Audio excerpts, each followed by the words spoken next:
পশ্চিমবঙ্গে কবে থেকে শুরু হচ্ছে এসআইআর? পশ্চিমবঙ্গে এসআইআর হলে আধার কার্ডকে ডকুমেন্ট হিসাবে রাখবে, বা পশ্চিমবঙ্গে যদি এসআইআর হয় সেক্ষেত্রে 2002 নাকি 2003 সালের ভোটার লিস্ট দিয়ে এসআইআর করা হবে? এরকম যাবতীয় প্রশ্ন কিন্তু আপনারা করেছিলেন, আর আজকের এই ভিডিওতে এই সমস্ত যে প্রশ্ন রয়েছে পশ্চিমবঙ্গের এসআইআর এর বিষয়ে, সেই সমস্ত প্রশ্নের উত্তর আপনারা পেয়ে যাবেন।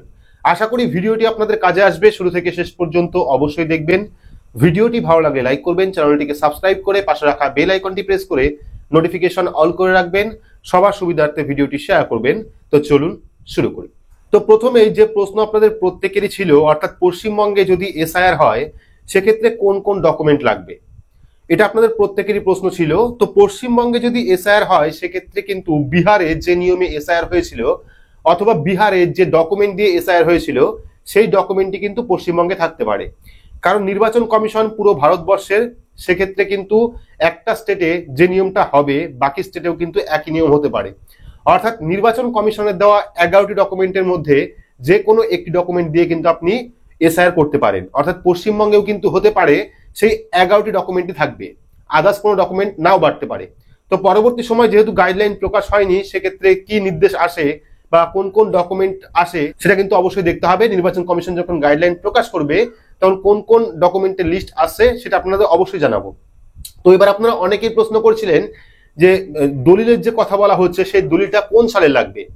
এসআইআর এ দলিলের একটা জায়গা রয়েছে, অর্থাৎ ডকুমেন্ট রয়েছে। তো সেক্ষেত্রে একটা সূত্র মারফত খবর জানিয়ে রাখি, 1987 সালের আগে যে জমি রয়েছে বা যে রেকর্ড রয়েছে বা যে পর্চা রয়েছে সেটা দিয়ে কিন্তু আপনি এসআইআর করতে পারবেন।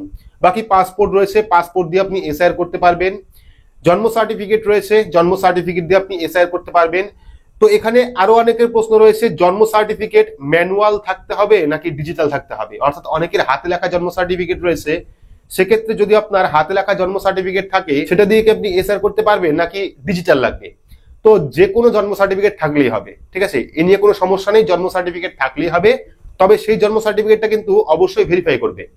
পরবর্তী যে ডকুমেন্টের কথা বলা হয়েছে, 1987 সালের আগে যদি এলআইসি বা কোনো ডাকঘরের বই থাকে, পোস্ট অফিসের বই থাকে, সেটাও কিন্তু আপনি দিতে পারবেন।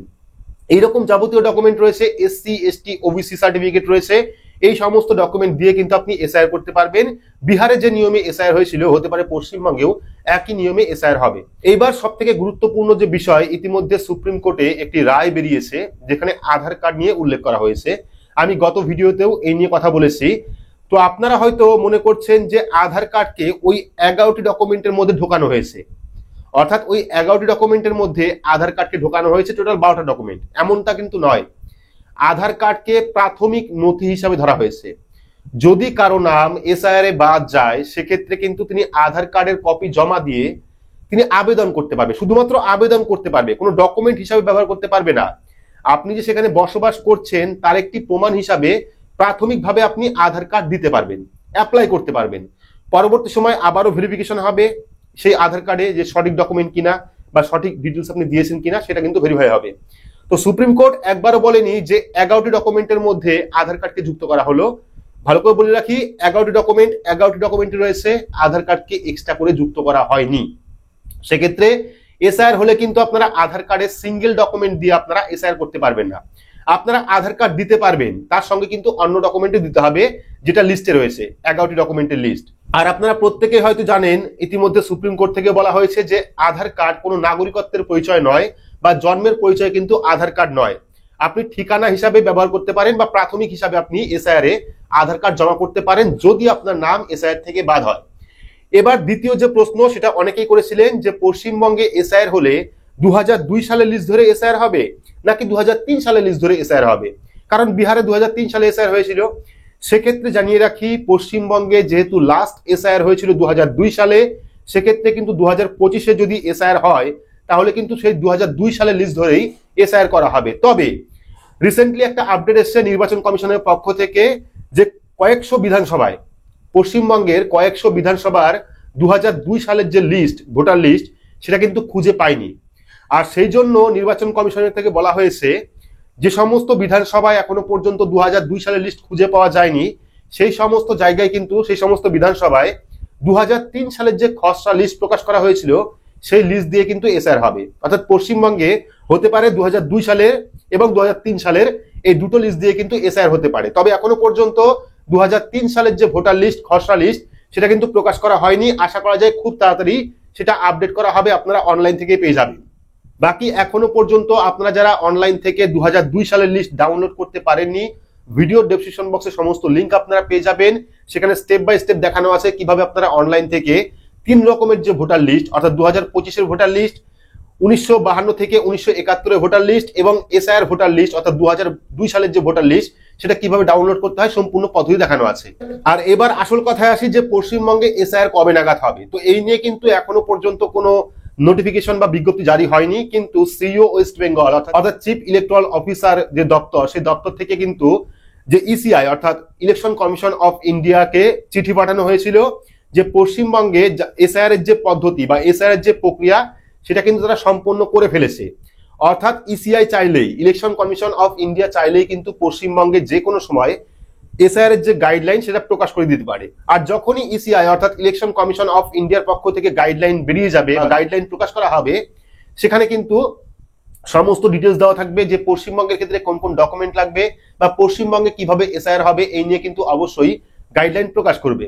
আর আরো একটা বিষয় জানিয়ে রাখি, গত 8ই আগস্ট কিন্তু ইসিআই এর পক্ষ থেকে অর্থাৎ ইলেকশন কমিশন অফ ইন্ডিয়ার পক্ষ থেকে রাজ্যকেও এসআইআর নিয়ে চিঠি দেওয়া হয়েছিল। সেই বিষয়ে আমি ইতিমধ্যেই ভিডিও করেছি। বাকি এসআইআর ফর্ম ফিল আপ কিভাবে করতে হয় আমি দেখিয়েছি বাংলা ফরম্যাটে, অর্থাৎ বিহারে যে হয়েছিল এসআইআর ফর্ম বা ইনুমিনেশন ফর্ম, সেই ফর্ম বাংলাতে কিভাবে ফিল আপ করতে হয় বাংলা ফর্ম ইতিমধ্যেই দেখিয়েছি আপনাদের, সেটা ডেমো ফর্ম। আপনারা অবশ্যই সেই ফর্মটা দেখে নেবেন, তাহলে কিন্তু ধাপে ধাপে বুঝতে পারবেন যে কিভাবে আপনারা এসআইআর ফর্ম ফিল আপ করবেন। বাকি যে ইনুমিনেশন ফর্ম, সেটা কিন্তু আপনাদের কোথা থেকে সংগ্রহ করতে হবে না, বিএলও কিন্তু আপনার বাড়ি বাড়ি এসে সেই এসআইআর ফর্ম বিলি করবে এবং তারাই কিন্তু ভেরিফাই করে নিয়ে যাবে। আবার এখানে অনেকের প্রশ্ন ছিল যারা বাইরে কাজ করছেন বা যারা দেশে নেই, বাইরে রয়েছেন, তারা কিভাবে ইনুমিনেশন ফর্ম ফিল আপ করবেন। তো বিহারের ক্ষেত্রে ইনুমিনেশন ফর্ম কিন্তু দুভাবে ফিল আপ হয়েছিল, একটা অনলাইন একটা অফলাইন। তো চাইলে কিন্তু আপনারা অনলাইন এবং অফলাইন ফিল আপ করতে পারেন, তবে যারা স্থায়ী বাসিন্দা রয়েছেন বা যারা পশ্চিমবঙ্গে রয়েছেন তারা চেষ্টা করবেন অফলাইন ফর্মটা ফিল আপ করার। বাকি যারা বাইরে রয়েছেন তারা অবশ্যই অনলাইন থেকে ফর্মটা সাবমিট করতে পারেন, নিজের স্মার্টফোনের মাধ্যমেও পারবেন বা কোনো সাইবার ক্যাফেতে গিয়ে সেখান থেকে কিন্তু আপনারা অনলাইনের মাধ্যমে ইমিউনেশন ফর্মটা ফিল আপ করতে পারবেন। তো আশা করি সম্পূর্ণ ডিটেলস বোঝাতে পেরেছি। আপনারা প্রচুর কমেন্ট করেছিলেন। বাকি আরো আপডেট পেতে চাইলে আমাদের হোয়াটসঅ্যাপ গ্রুপ এবং টেলিগ্রামে গ্রুপের লিঙ্ক দেওয়া আছে, সেখানে আপনারা জয়েন হতে পারেন। সেখানে কিন্তু যাবতীয় আপডেট আপনারা পেয়ে যাবেন, পাশাপাশি গুরুত্বপূর্ণ খবরও কিন্তু আপনারা পেয়ে যাবেন। তো এখানে আরেকটা বিষয় জানিয়ে রাখি, ইতিমধ্যেই যে কোর্টের রায় অর্থাৎ যে রায়টা বেরিয়েছে, সেই নিয়ে কিন্তু আমি ইতিমধ্যে একটা ভিডিও করেছি, আমি সেটা দিয়ে রাখছি, আপনারা চাইলে স্ক্রিনশট করে রাখতে পারেন, এটা দেখতে পারেন।